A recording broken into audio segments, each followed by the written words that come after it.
Chapter 1. Books talk to me. I don't mean metaphorically. They actually speak to me and tell me all sorts of things. Places they've been, people who've read them, or those who didn't, leaving them on a dark shelf or tossing them in the garbage. At times, characters come alive to me, and sometimes the voice of the author does as well.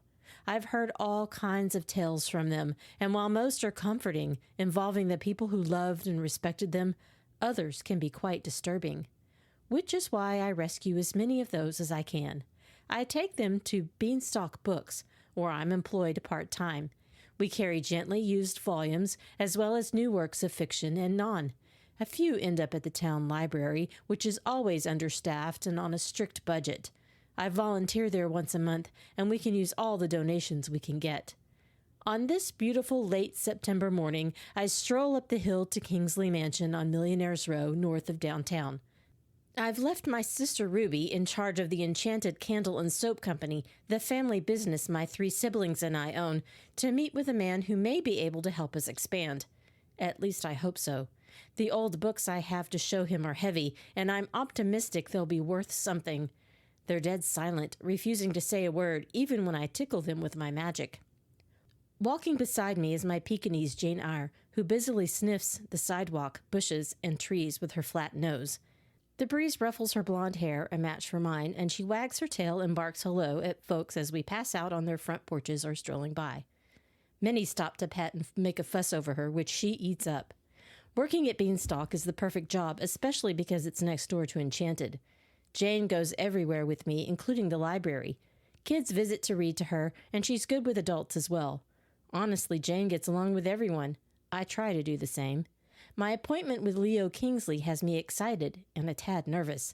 He's a handsome millionaire I met at an informal dinner a few weeks ago who's rather eccentric, but also exceptionally knowledgeable about vintage and antique items.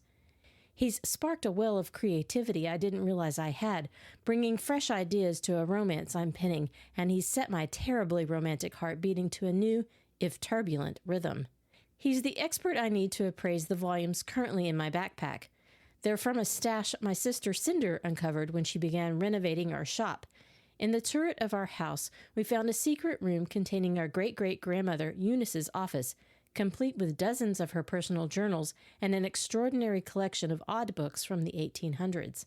It was a secret fantasy come true for me, finding such rare and unusual books, and I've begun to hear what I can only believe is her voice whenever I'm near them. She founded Enchanted, and there are stacks of her soap and candle recipes, along with the day-to-day accounts of the store.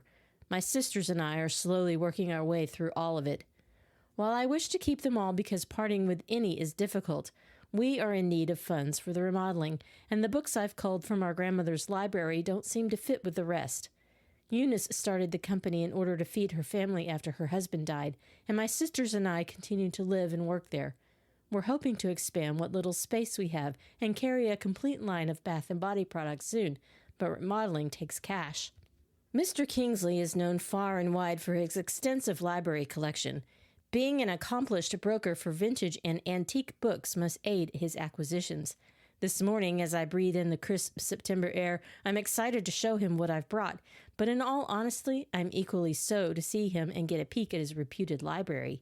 Our brief conversation and interaction last month at famous actress Tiffany Starling's left me yearning to know more. He stays in his enormous mansion all the time, and I wonder why. He's handsome and wise, and although people find him a bit gruff and taciturn, I can't believe he enjoys staying cooped up inside that huge place. While I'm an extrovert, I understand how a fantastic library might keep one at home.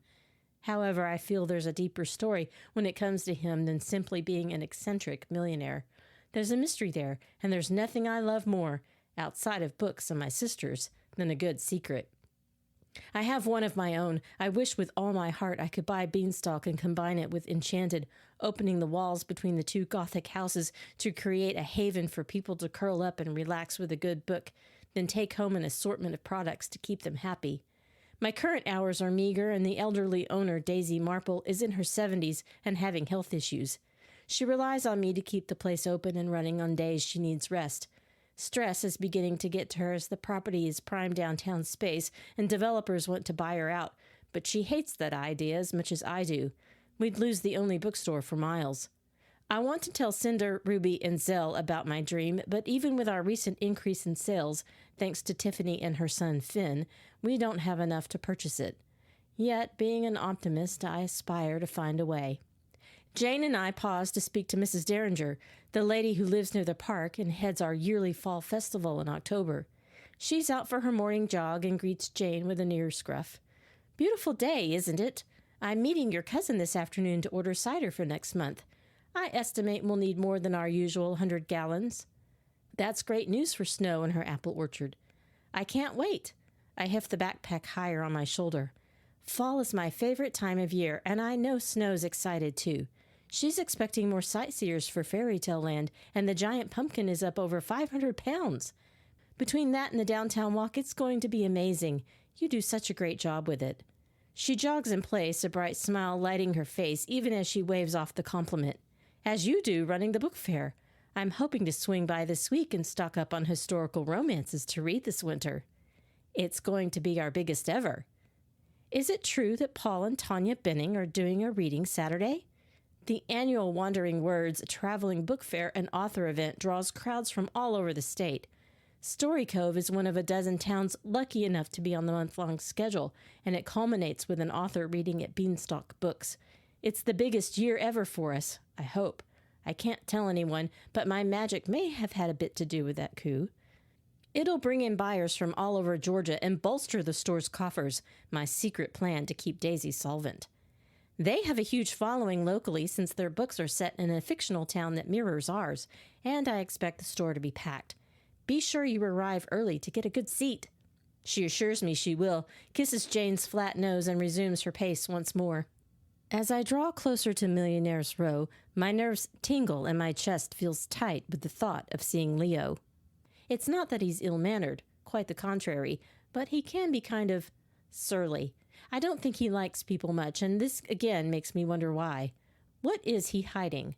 As Jane and I climb the steep hill and stop outside the gated entrance to his mansion, I catch my breath, feeling my pulse skipping fast.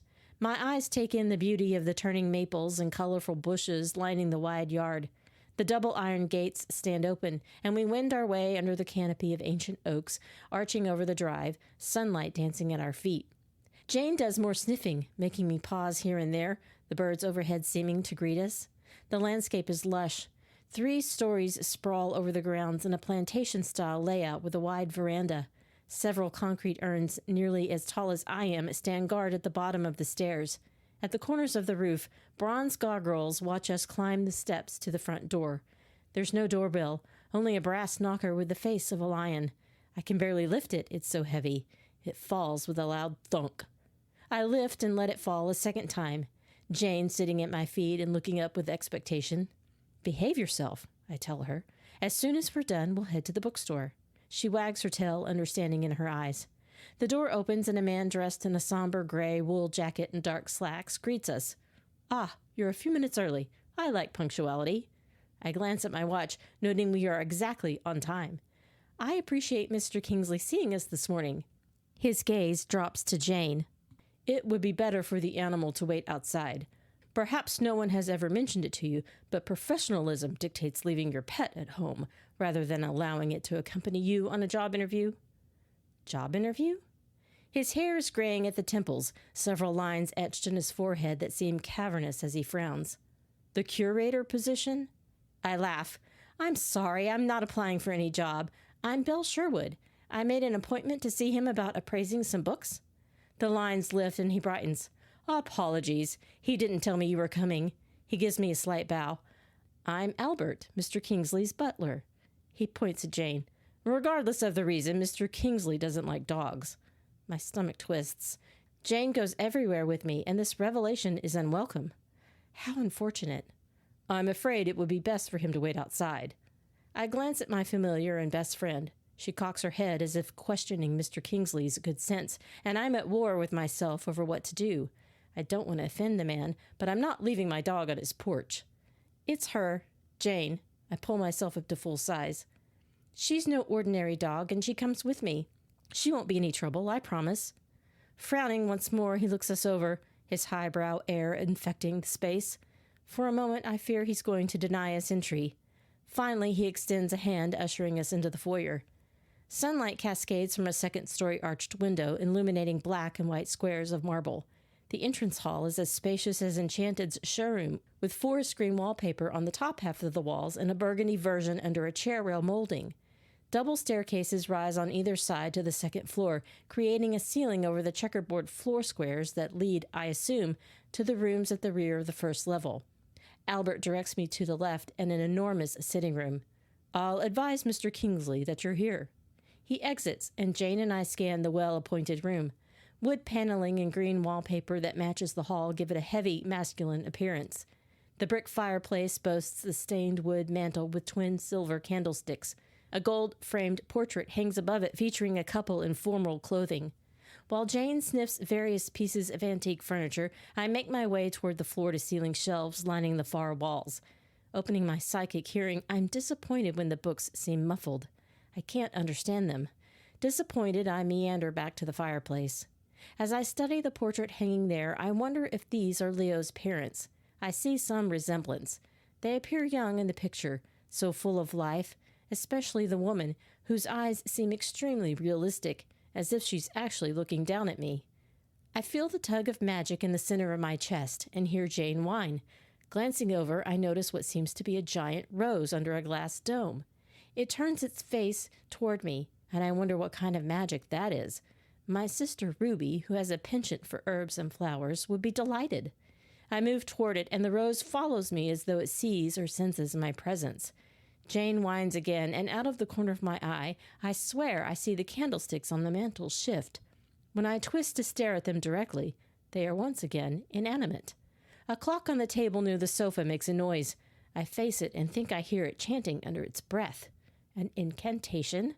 Shifting closer, I feel my breathing become labored, but the clock falls silent, not even ticking, as I peer at it. In my peripheral vision, the candlesticks move. Turning quickly in a circle, Jane whining again, everything is as it should be. But as soon as I look away, the objects on the edge of my vision shift. When I return my attention to the rose, it seems to be wilting, and as soon as I step toward it, it comes to life again, the shade growing a vibrant ruby red. A book on the end table near the clock catches my eye. From the cover, I can tell it's as old as those in my backpack. I sense my grandmother's books inside shifting as I draw close to it. The title is faded gold, and I have to lean in to see it, the clock making a soft sigh as I do. "Beasts and the magic that binds them," I read aloud, tracing my fingers over the faded gold letters. I'm about to open the cover and see if it's anything like those in my backpack, when it suddenly scoots away, slamming into the clock. "Ouch!" I jump back, Jane becoming alert at my feet. A soft growl issues from her throat. "Did you just speak?" I ask the clock. It sounds as if it mumbles something in reply, and before I can engage or reach for the book, Albert appears. Jane, still on alert, spins to face him as he enters the room, another growl on her lips. He barely glances at her and gives me a restrained smile. "He'll see you now." I'm almost grateful to leave the room, dragging in a fortifying breath as we walk down the long hall and stop in an elevator under the joint staircases. I hadn't realized I was holding my breath, or perhaps I think as air fills my lungs, the magic in there was sucking it out of me. Albert hits a button, gives Jane one more concerned look, then ushers us inside. The doors close and Jane and I are whisked up several floors. When they open and we step onto the third floor, once more my breath is taken away. The famed Kingsley Library is laid out in front of us in all of its beautiful grandeur.